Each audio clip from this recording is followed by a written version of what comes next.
Welcome back to Chaotic Customs. This Black Series figure sucks. The sculpt is pretty good, but the articulation is abysmal and the proportions are just weird. We're gonna change that today. Now, this idea is not mine. I came across this guy on Instagram who did this exact kit bash, and I'm gonna follow it to a T. So please check him out, give him the props he deserves for coming up with such a creative way to save this figure. To get started, we're gonna chop this guy into bits, and then we are going to break out the Dremel and essentially sand away all of the plastic behind the armor.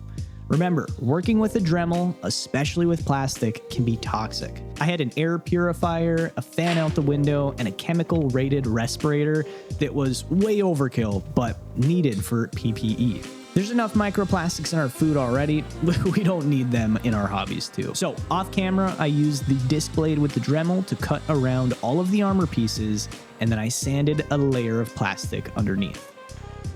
Let's take a look at the Mafex figure we are using as our base. This is the Mafex Batman Stealth Jumper that I picked up on Amazon for about $60. I know that's a little steep, so I did some research. If you guys want to use other options, the G.I. Joe Classified and the Mafex figure like Black Panther or Spider-Man Nior?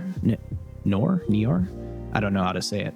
I was really impressed with the articulation right out of the gate, and I started getting to work cutting off all the unneeded bits and being very careful not to ruin any of the important joints or aesthetics. Be very careful with the head ball joint and the wrist joint. I used a razor blade to cut the Batman head apart till I was left with the internal ball joint, and surprisingly, they fit perfectly into the pre-Vizsla head. Here's a picture of our cat. This is Big Boy. And as he's out on the porch. Now, as I alluded to, the worst part of this kit bash is the wrist joints. Unfortunately, I don't have the footage of me struggling to transplant them, but be warned, it was a pain. So the main issue is these wrist joints were so small that it was really hard to apply the right amount of pressure to get them into the gauntlets of the pre-Vizsla figure. After struggling for like an hour, I was finally able to get them in, but I had to soak the gauntlets in super hot water and then use my Leatherman to work those pegs into the hole. On the plus side though, the fit is so snug that I have zero worry about them ever falling out. Now that we're past the hard part, we hit these pieces with a bit of super glue and secure them to the figure. The one thing you will notice between my figure and Plastic Hobbies is Plastic Hobby decided to cut the wires off of the gauntlets, but I know there's a way that you can secure them to the figure without ruining the articulation.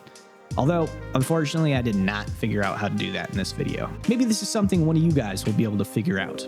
Off camera, I did some more plotting, and I ended up gluing the shoulder armor on, as well as testing the fit of the jetpack. Here's a closer look at the head ball joint now that the glue has cured, and the straps for the jetpack. To make this armor look like it was actually a part of the figure, we need to remove some of the material from both the chest plate and the Batman figure.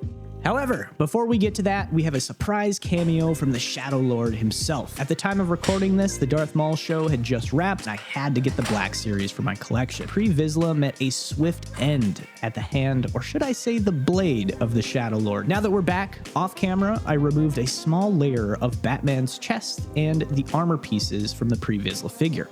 I ended up finishing the Dremel work out on my porch to avoid a huge mess in the workshop. And a word of caution, when you're using a Dremel on these figures, the plastic can melt super easily. So be careful with the pressure and contact time of the sanding bit Dremel. Now I'm checking to ensure that the fit will not hinder the articulation. A large concern of mine was the lower abdomen armor preventing the ab crunch. But as you can see, that armor piece can now seamlessly slide through the waist joint. Lastly, we are hitting each armor piece with some super glue and letting it cure to the figure.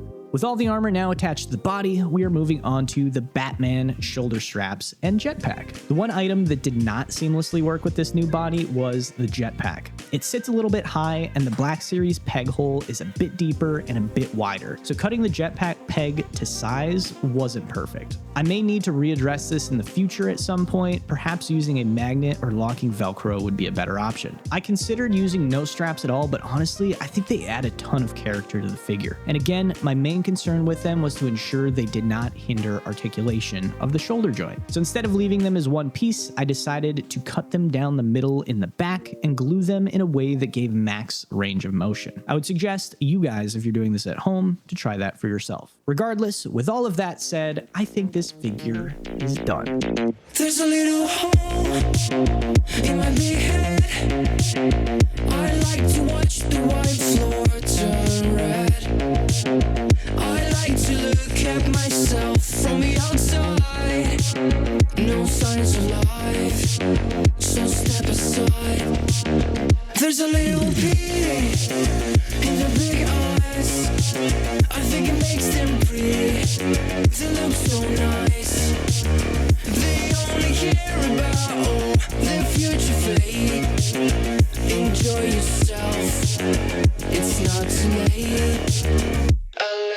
Thank you guys so much for watching this video. It's super fun to be back into this hobby, and I'm really excited to keep the ball rolling. So let me know in the comments below if there's other kit bash ideas that you have. I have a ton of Black Series figures that I want to elevate, and I would love to do a similar build in the future. Don't forget to hit that like button, subscribe button, comment, do all the things, and I will see you in the next one.